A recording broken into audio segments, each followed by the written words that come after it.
ವಾಲ್ಮೀಕಿ ಅಭಿವೃದ್ಧಿ ನಿಗಮದಲ್ಲಿ ಅಕ್ರಮ ಆರೋಪ ಪ್ರಕರಣಕ್ಕೆ ಸಂಬಂಧಪಟ್ಟಂತೆ ಸಚಿವ ನಾಗೇಂದ್ರ ರಾಜೀನಾಮೆಗೆ ಬಿಜೆಪಿ ನಾಯಕರು ಪಟ್ಟನ್ನ ಹಿಡಿದಿದ್ದಾರೆ.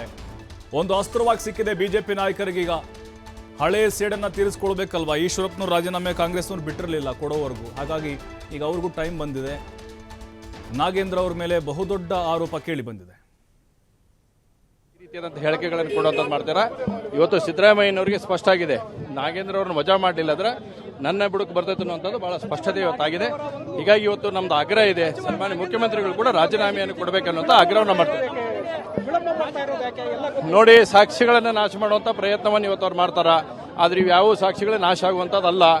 ಇವತ್ತು ಈಗಾದ್ರೂ ಅವ್ರು ಎಚ್ಚೆತ್ತುಕೊಳ್ಬೇಕು. ಯಾವಾಗ ಸಿಬಿಐಗೆ ಬ್ಯಾಂಕ್ನವ್ರು ಕೊಟ್ಟಾರ ಅನ್ನೋದು ಗೊತ್ತಾದ ತಕ್ಷಣ ಇವತ್ತು ಕಣ್ಣೀರು ವರ್ಷನ ತರ್ತಾತ್ರವನ್ನ ಮಾಡುವಂತ ಪ್ರಯತ್ನವನ್ನ ಸಿದ್ದರಾಮಯ್ಯನವರು ಮಾಡ್ತಾ ಇದಾರ. ಕೇವಲ ನಾಗೇಂದ್ರ ಅವರಲ್ಲ, ಈ ಹಣಕಾಸು ಸಚಿವರು ಯಾರಿದಾರ, ಮುಖ್ಯಮಂತ್ರಿಗಳಿಗೇನ ಇದ್ದಾರ. ಹೀಗಾಗಿ ಅವರೇ ಇದಕ್ಕೆ ನೇರ ಹೊಣೆಗಾರಕರ, ಅವರೇ ರಾಜೀನಾಮೆ ಕೊಡಬೇಕು, ಕಾಂಗ್ರೆಸ್ ಸರ್ಕಾರ ರಾಜೀನಾಮೆ ಕೊಡಬೇಕನ್ನೋ ಆಗ್ರಹವನ್ನು ಮಾಡ್ತೇವೆ.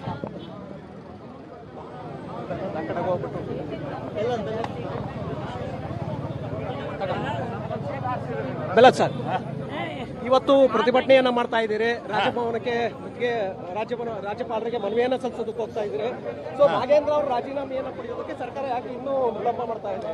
ಯಾಕಂದ್ರೆ ನಾಗೇಂದ್ರ, ಸಿದ್ದರಾಮಯ್ಯ, ರಾಹುಲ್ ಗಾಂಧಿ ಇದೆಲ್ಲರೂ ಕೂಡಿ ಅದು ಮಾಡಿದಂತ ಕರಪ್ಷನ್. ಈ ಕರಪ್ಷನ್ ದುಡ್ಡು ನೇರವಾಗಿ ಸಿದ್ದರಾಮಯ್ಯನವರ ಮೂಲಕ ರಾಹುಲ್ ಗಾಂಧಿಗೆ ಹೋಗೈತಿ. ಹಾಗಾಗಿ ನಾಗೇಂದ್ರನ ರಾಜೀನಾಮೆ ತೆಗೆದುಕೊಂಡ್ರೆ ಸಿದ್ದರಾಮಯ್ಯನವ್ರ ಹೆಸರು, ರಾಹುಲ್ ಗಾಂಧಿ ಹೆಸರು ಹೊರ ಬರ್ತದೆ ಅಂತೇಳಿ ರಾಜೀನಾಮೆ ತಗೊಳ್ತಾ ಇಲ್ಲ. ಸಿಬಿಐ ಕೂಡ ಈಗ ಮಧ್ಯಪ್ರವೇಶ ಮಾಡಿದೆ, ಆದ್ರೂ ಕೂಡ ಯಾಕೆ ಬರ್ತಾ ಇಲ್ಲ ಅಂತ ಈಗ ಇವತ್ತು ಸಿಬಿಐ ಕೇಸ್ ರಿಜಿಸ್ಟರ್ ಮಾಡಿದೆ. ಬಿಸಿ ಹತ್ತೈತಿ, ಈಗ ಬಿಸಿ ಹತ್ತೈತಿ. ರಾಜ್ಯಪಾಲರಿಗೆ ಮನವಿಯನ್ನು ಸಲ್ಲಿಸ್ತೀವಿ. ರಾಜ್ಯಪಾಲರಿಗೆ ಸಿದ್ದರಾಮಯ್ಯ ರಾಜೀನಾಮೆ ಕೊಡಬೇಕನ್ನುವಂತ ವಿಷಯ ಮನವಿ ಸಲ್ಲಿಸ್ತೇವೆ. ಅವ್ರನ್ನ ವಜಾ ಮಾಡ್ರಿ ಅಂತ ಹೇಳ್ತೇವೆ.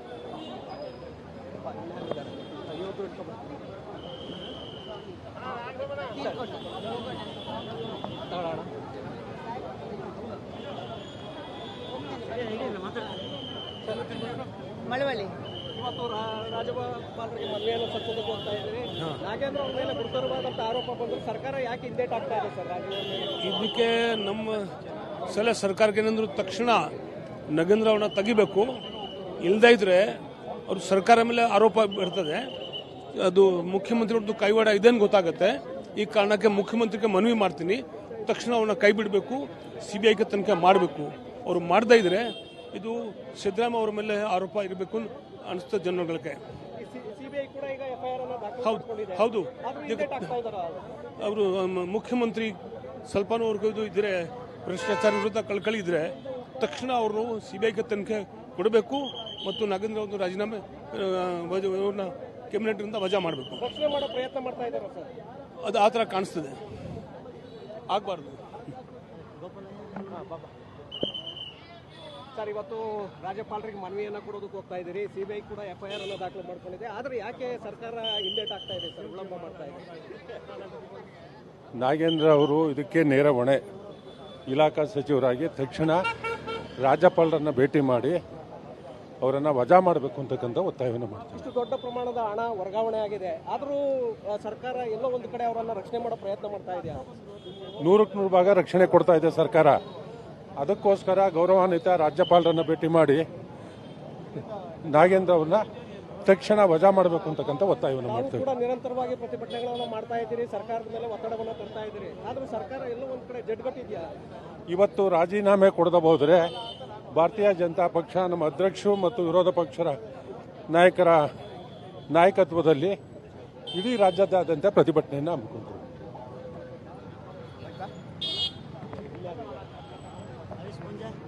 ಅಲ್ಲ ಇದಕ್ಕೆ ವಿಜುವಲ್ ಸಾಕೊಂಡ್ಬಿಡುತ್ತೆ, ತೆಗೆದು ಬಿಡು.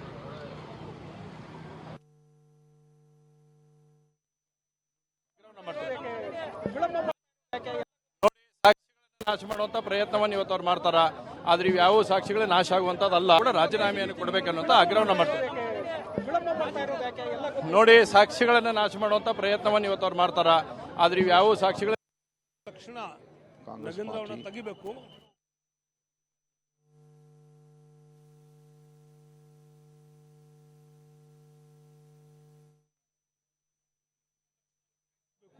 ಸಿಬಿಐ ಅವ್ರು ಮಾಡದೇ ಇದ್ರೆ ಇದು ಸಿದ್ದರಾಮಯ್ಯ ಅವರ ಮೇಲೆ ಆರೋಪ ಇರಬೇಕು.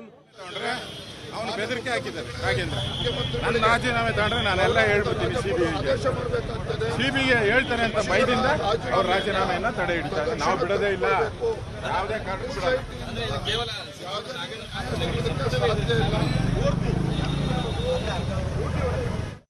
He walked out. ಅದು ಆ ಥರ ಕಾಣ್ತದೆ, ಆಗಬಾರ್ದು. So he made a tremendous impact in this election. Sir, ಇವತ್ತು ರಾಜ್ಯಪಾಲರಿಗೆ ಮನವಿಯನ್ನ ಕೊಡೋದು ಇವರೀಗ ಬಿಜೆಪಿಯ ನಾಯಕರು ಏನಿದ್ದಾರೆ ಕಾಲ್ನಡಿಗೆ ಜಾಥಾ ಹಮ್ಮಿಕೊಂಡಿದ್ದಾರೆ. ವಿಧಾನಸೌಧದಿಂದ ರಾಜಭವನದ ಕಡೆ ಹೋಗ್ತಾ ಇದ್ದಾರೆ. ವಿಜಯೇಂದ್ರ ಮತ್ತು ಆರ್ ಅಶೋಕ್ ಅವರ ನೇತೃತ್ವದಲ್ಲಿ ಈ ಒಂದು ಹೋರಾಟ ನಡೀತಾ ಇದೆ. ನಾಗೇಂದ್ರ ಅವರು ರಾಜೀನಾಮೆ ಕೊಡಲೇಬೇಕು ಅಂತ ಪಟ್ಟು ಹಿಡಿತಾ ಇದ್ದಾರೆ. ಸರ್ಕಾರ ಅವ್ರನ್ನ ರಕ್ಷಣೆ ಮಾಡ್ತಾ ಇದೆ ಅನ್ನುವಂಥ ಆರೋಪವನ್ನು ಬಿಜೆಪಿಯ ಶಾಸಕರು ಮಾಡ್ತಾ ಇದ್ದಾರೆ. ಯಾಕೆ ಸರ್ಕಾರ ಹಿಂದೇಟ್ ಆಗ್ತಾ ಇದೆ ಸರ್? ಸರ್, ಹಿಂದೇಟ್ ಹಾಕ್ತಾರೆ ಅಂದರೆ ಸರ್ಕಾರದಲ್ಲಿ ಇರೋರು ಭಾಳ ಜನ ಸಿಕ್ಕಾಕೊಂತ ಇದ್ದಾರೆ. ಇದರಲ್ಲಿ ಭಾಳ ಜನ ಸಿಕ್ಕಾಕೊಂತಾರೆ. CBI ಸ್ಟಾರ್ಟ್ ಆಗಲಿ ಎನ್ಕ್ವೈರಿ, ಅವಾಗ ಇವ್ರ ಬಣ್ಣ ಹೊರಗೆ ಬರ್ತದೆ. ಸಿಬಿಐ ಕೂಡ ಈಗ FIR ಅನ್ನು ದಾಖಲು ಮಾಡ್ಕೊಂಡಿದೆ ಸರ್. ಖಂಡಿತ ಇನ್ನು ಮುಂದೆ ಆಟ ನೋಡಲಿಕ್ಕೆ ಅವಕಾಶ ಇದೆ. ಮುಂದೆ ಇದನ್ನ ಖಂಡಿತವಾಗೂ ಇನ್ನು ಈ ರಕ್ಷಣೆ ಮಾಡೋ ಪ್ರಯತ್ನ ಸರ್ಕಾರ ಮಾಡ್ತಾ ಇದೆ. ಸರ್ಕಾರ ಇದುವರೆಗೂ ಮಾಡಿದ್ದು ಅದೇನೆ. ನಾಗೇಂದ್ರ ಅವ್ರ ರಕ್ಷಣೆ ಆಗದೆ ಹೋದ್ರೆ ನಾಗೇಂದ್ರ ಅವ್ರು ಬಾಯ್ ಬಿಡ್ತಾರೆ. ಬಿಜೆಪಿ ಇದನ್ನ ಎಷ್ಟು ಮಟ್ಟಕ್ಕೆ ಹೋರಾಟವನ್ನ ಹೆಚ್ಚು ಮಾಡುತ್ತೆ ಸರ್? ಬಿಜೆಪಿ ಇದನ್ನ ಅಂತಿಮ ಹಂತಕ್ಕೆ ತಗೊಂಡೋಗ್ತದೆ. ಇದರಲ್ಲಿ ವಸೂಲಿ ಆಗಬೇಕು, ಸಂಬಂಧಪಟ್ಟಂತವ್ರು ಜೈಲು ಸೇರ್ಬೇಕು, ಕೂಡಲೇ ನಾಗೇಂದ್ರ ರಾಜೀನಾಮೆ ಕೊಡಲೇಬೇಕು.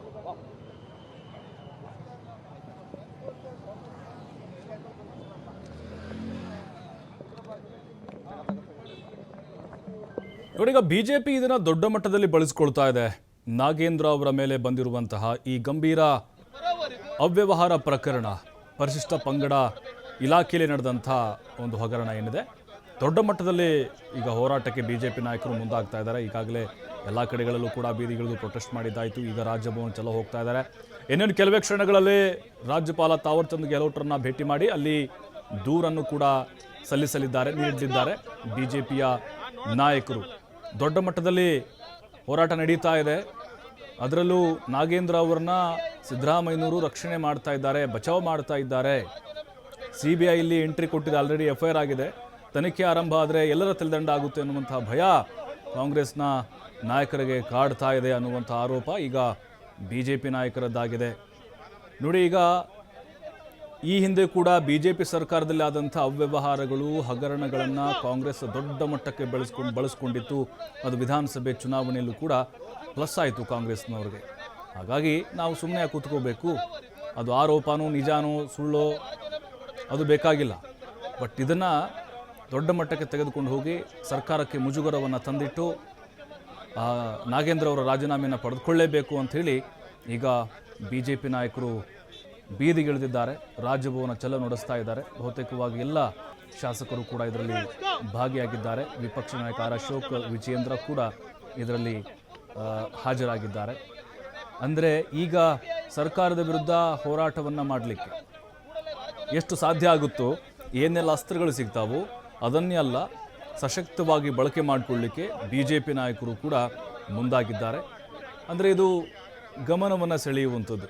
ಯಾಕಂದರೆ BJP ನಾಯಕರು ಏನು ಮಾಡ್ತಾ ಇದ್ದಾರೆ, ಇಂಥ ದೊಡ್ಡ ಆರೋಪ ಕೇಳಿ ಬಂದರೂ ಕೂಡ ಹೋರಾಟಗಳನ್ನ ಮಾಡ್ತಾ ಇಲ್ಲ, ಒತ್ತಾಯವನ್ನು ಮಾಡ್ತಾ ಇಲ್ಲ ಅಂತೇಳಿ ಸಹಜವಾಗಿ ಅಲ್ಲಿ ಪ್ರಶ್ನೆ ಆಗಬಾರ್ದು. ಕಾರ್ಯಕರ್ತರು ಕೂಡ ಮತ್ತು ಹೈಕಮಾಂಡ್ ಕೂಡ ನಿದ್ದೆಯಲ್ಲಿ ಮಲಗಿದ್ದಾರೆ ಅಂತ ಅನ್ನಬಾರ್ದು. ಹಾಗಾಗಿ ಈಗ ಪ್ರತಿಭಟನೆಗೆ ಇಳಿದಿದ್ದಾರೆ. ರಾಜಭವನದ ಮುಂದಿನ ದೃಶ್ಯಗಳು ನೋಡ್ತಾ ಇದ್ದೀವಿ ನಾವು. ಎಲ್ಲ ನಾಯಕರು ಈಗ ನಿಯೋಗ ಸೇರಿ ರಾಜ್ಯಪಾಲರನ್ನ ಭೇಟಿಯಾಗಿ ದೂರನ್ನು ಕೊಡಲಿದ್ದಾರೆ. ಬಟ್ ಈಗ ಬೇಗ ಅವ್ರನ್ನ, ಅಂದರೆ ಈಗ ಸಂಪುಟದಿಂದ ನಾಗೇಂದ್ರ ಅವ್ರನ್ನ ಕೂಡಲೇ ವಜಾ ಮಾಡಬೇಕು ಅನ್ನುವಂಥ ಪಟ್ಟನ್ನು ಹಿಡಿದಿದ್ದಾರೆ. ಸಚಿವ ಸ್ಥಾನಕ್ಕೆ ರಾಜೀನಾಮೆ ಕೊಡಲೇಬೇಕು, ಸಿದ್ದರಾಮಯ್ಯನವರು ಅವರಿಗೆ ಸೂಚನೆಯನ್ನು ಕೊಡಬೇಕು, ಸಿದ್ದರಾಮಯ್ಯನವರು ಕೂಡ ರಾಜೀನಾಮೆ ಕೊಡಬೇಕು ಅನ್ನುವಂಥ ಪಟ್ಟನ್ನು BJP ನಾಯಕರು ಹಿಡಿದಿದ್ದಾರೆ. ರಾಜಭವನದ ಮುಂದೆ ಈಗ ಪೋಸ್ಟರ್ಗಳನ್ನು ಹಿಡಿದು ಘೋಷಣೆಗಳನ್ನು ಕೂಗ್ತಾ ಇದ್ದಾರೆ. ಕಾಂಗ್ರೆಸ್ ಸರ್ಕಾರದ ವಿರುದ್ಧ ಸಚಿವ B ನಾಗೇಂದ್ರ ಅವರನ್ನು ಸಂಪುಟದಿಂದ ಕೈ ಬಿಡಬೇಕು ಅನ್ನುವಂತಹ ಕೂಗು ಜಾಸ್ತಿ ಕೇಳಿಬರ್ತಾ ಇದೆ BJPಯ ನಾಯಕರಿಂದ. ಹಾಗಾಗಿನೇ ಸರ್ಕಾರಕ್ಕೂ ಕೂಡ ಒಂದು ರೀತಿ ಇದು ಮುಜುಗರಕ್ಕೆ ಈಡು ಮಾಡ್ತಾ ಇದೆ. ಯಾಕಂದರೆ ಈಗ ದೊಡ್ಡ ಮಟ್ಟದಲ್ಲಿ ಹೋರಾಟ ಶುರುವಾಯಿತು ಅಂತ ಹೇಳಿದ್ರೆ ರಾಜ್ಯಾದ್ಯಂತ ಮತ್ತೆ ಅಲ್ಲಲ್ಲಿ ಸಣ್ಣ ಪುಟ್ಟ ಗಲಾಟೆಗಳು ಕೂಡ ಆಗಬಹುದು. ಬಟ್ ಈಗ ಅಲ್ಲಿ ಆರೋಪ ಸಾಬೀತಾದರೆ, ಈಗ CBI ಮಧ್ಯಪ್ರವೇಶವನ್ನು ಮಾಡಿದೆ ಅಂತ ಹೇಳಿದ್ರೆ ಈ ಪ್ರಕರಣ ಗಂಭೀರತೆಯನ್ನು ಪಡೆದುಕೊಂಡಿದೆ ಅಂತ ಅರ್ಥ. ಯಾಕಂದರೆ ಈಗಾಗಲೇ 5 ಜನರನ್ನ ವಶಕ್ಕೆ ಪಡೆದಿದೆ SIT, ವಿಚಾರಣೆ ಕೂಡ ನಡೆಸ್ತಾ ಇದೆ. ಟ್ರಾನ್ಸಾಕ್ಷನ್ ಆಗಿರೋದು, ಫೇಕ್ ಅಕೌಂಟ್ಗಳನ್ನ ಸೃಷ್ಟಿ ಮಾಡಿರೋದು ಕೂಡ ಕೆಲವೊಂದಿಷ್ಟು ಅನುಮಾನಗಳು ಜಾಸ್ತಿ ಆಗ್ತಾ ಇದ್ದಾವೆ. ಹಾಗಾಗಿ ಇದು ಮತ್ತೆ ಸಚಿವರ ಬುಡಕ್ಕೆ ಬರಬಹುದು ಅನ್ನುವಂಥ ಸಾಧ್ಯತೆ ಹೆಚ್ಚಾಗಿದೆ. ಬಟ್ ಅದು ನೈತಿಕ ಹೊಣೆಯನ್ನು ಹೊತ್ತು ನಾಗೇಂದ್ರ ಅವರು ರಾಜೀನಾಮೆ ಕೊಡುವಂಥ ಸಾಧ್ಯತೆಗಳನ್ನು ಅಲ್ಲಗಳೆಯುವಂತಿಲ್ಲ. ಯಾಕಂತಂದರೆ ಸಿದ್ದರಾಮಯ್ಯನವರು ಕೂಡ ನಿನ್ನೆ ನಾಗೇಂದ್ರ ಅವ್ರ ಜೊತೆಗೆ ಮಾತನಾಡಿದ್ದಾರೆ.